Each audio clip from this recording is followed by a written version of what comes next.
Minsan papalayasin ka ng may-ari ng bahay. So maglilipat ka na naman. Mas gusto ko yung kukuha na lang ako ng bahay na balang araw na magiging akin.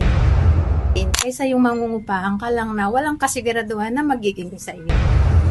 Good day mga kababayan. Meron naman tayong client na nagpasa ng documents and halika, kilalanin natin siya. Pwede po ba kayo magpakilala, ma'am?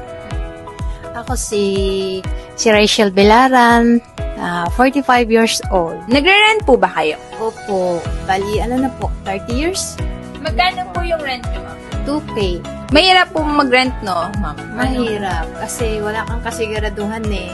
Minsan papalayasin ka ng may-ari ng bahay.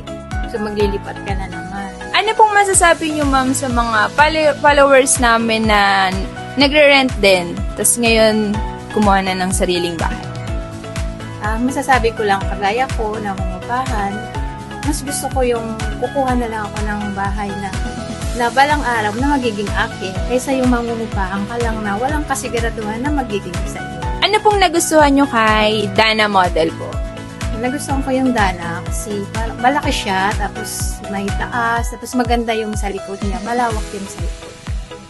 Last din na lang, ma'am. Anong experience nyo po? Anong masasabi nyo sa experience namin? From tripping kayo, ma'am, hanggang ngayon na nag-comply kayo ng documents po. Masasabi ko lang, mababait kayo, masipag, at hindi po kayo nagpabaya sa mga customer nyo na kagaya sa amin. Lagi po kayong ang tawag nito, nagpapaluha po sa amin. Paano po yung mga requirements? Thank you po. So, sana makita namin kayo sa Northdale Estate po na ma-turn over and then may interview ulit namin kayo doon, ma'am. Congratulations po.